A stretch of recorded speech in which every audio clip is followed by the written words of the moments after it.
आज हम सीखेंगे अंग्रेजी में वाक्य हम कैसे बनाते हैं। हिंदी में वाक्य तो कोई भी बना लेता है, बड़ा आसान होता है, लेकिन अंग्रेजी में थोड़ा दिक्कत होता है।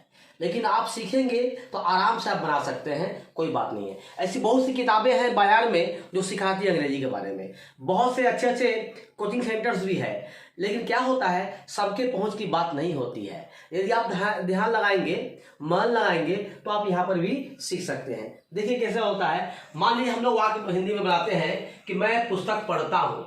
क्या होता है? मैं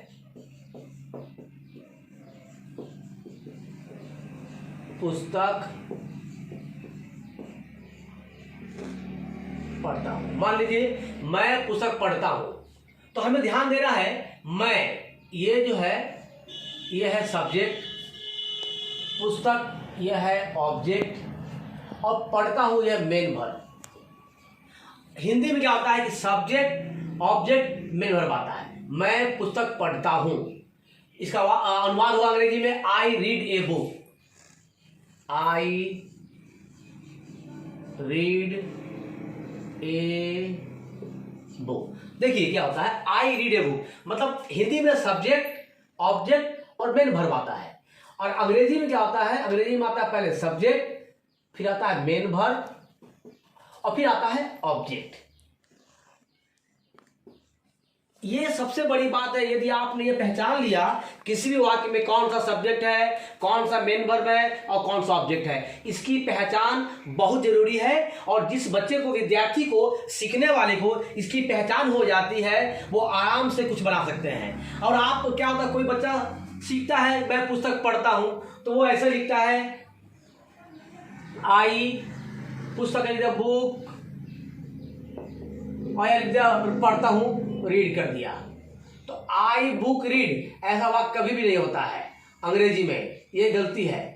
वाक्य बनेगा आई रीड ए बुक, क्योंकि सब्जेक्ट फिर मेन वर्ब फिर ऑब्जेक्ट, ये इसकी पहचान है। हम इस तरह वाक्य जो ये मैं पढ़ता हूँ, वह खेलता है, बच्चे दौड़ते हैं, हम लोग सुबह कसरत करते हैं, वह नाश्ता करता है। ये जो वाक्य के अंत में ता आता है, ये बोलता है रेगुलर एक्शन, मैंने कहते हैं नियमित कार्य। इसको हम कहते हैं रेगुलर, REGU, रेगुलर एक्शन। ये बोलता है रेगुलर एक्शन मतलब ये कार्य जो है अक्सर होता है, इसका बोल होता है। इसे हम कहते हैं रेगुलर एक्शन या प्रेजेंट सिंपल का वाक्य। प्रेजेंट सिंपल ये भी हो सकता है। तो आपने देखा मैं पुस्तक पढ़ता हूं, आप अपने मन से कल्पना करेंगे जैसे आप जिस काम को रोज करते हैं। मैं सुबह दौड़ता हूं, बच्चे शोर मचाते हैं, लड़कियां काम करती है, मेरा भाई पुस्तक पढ़ता है, हम लोग दौड़ते हैं, वो मुझसे बातें करता है, वे लोग झगड़ते हैं। ऐसे बहुत से एग्जाम्पल आप ले सकते हैं। लेकिन क्या है, सबसे बड़ी बात होता है आपको ध्यान देना पड़ेगा किसी भी वाक्य में अंग्रेजी में पहले सब्जेक्ट फिर मेन वर्ब फिर ऑब्जेक्ट, ऐसे बनता है। एक और होता है उसमें आता है ताहे आता है। जैसे मान लीजिए बोले सूर्य गर्म होता है, सूर्य गर्म होता है। अब यहां ता है, लेकिन यहां पर जो बनावट है वो अंतर होगा, क्योंकि यहां पर तो सब्जेक्ट मेन वर्ब है और यहां पर एडजेक्टिव आ गया है। तो the sun is hot, the sun is hot. आप देखिए यहां इज लग गया, तो आप बोलेंगे कि पहले वाले में तो सब्जेक्ट था और वर्ब आया था, लेकिन यहां इज आ गया है।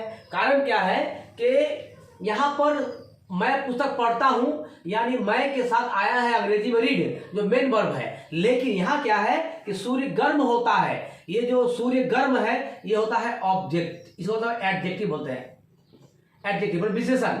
तो जब ये विशेषण होता है यहाँ पर, तो ये इज के बाद हॉट आएगा, द सन इज हॉट, क्योंकि वाक्य में यहाँ पर है एडजेक्टिव है। तो वाक्य में अगर एडजेक्टिव आ जाता है तो हम लोग इज लगाते हैं और आर भी लगा सकते हैं। जैसे बच्चे नटखट होते हैं, बच्चे नटखट होते हैं। The children are naughty, the children are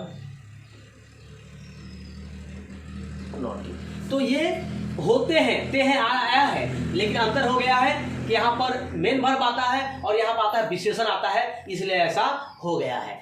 आप वाक्य को जब बनाएंगे आपको इसी बात का ध्यान रखना है कि सब्जेक्ट अगर एक वचन में है तो वर्ब में एस लगता है। वो कैसे होता है? वह पत्र लिखता है, वह पत्र लिखता है। देखिए ये जो है वह एक वचन में है, तो यहां पर होगा इसका अंग्रेजी ही, और ये पत्र लिखता है ये होता writes, WRI, writes a letter. जब वाक्य में एक वचन हो, ही, सी या कोई भी नाम, और वहां भर में एस लगाते हैं या यस लगाते हैं। लेकिन जैसे वाक्य बहुवचन में होता है, जैसे वे लोग फुटबॉल खेलते हैं, वे लोग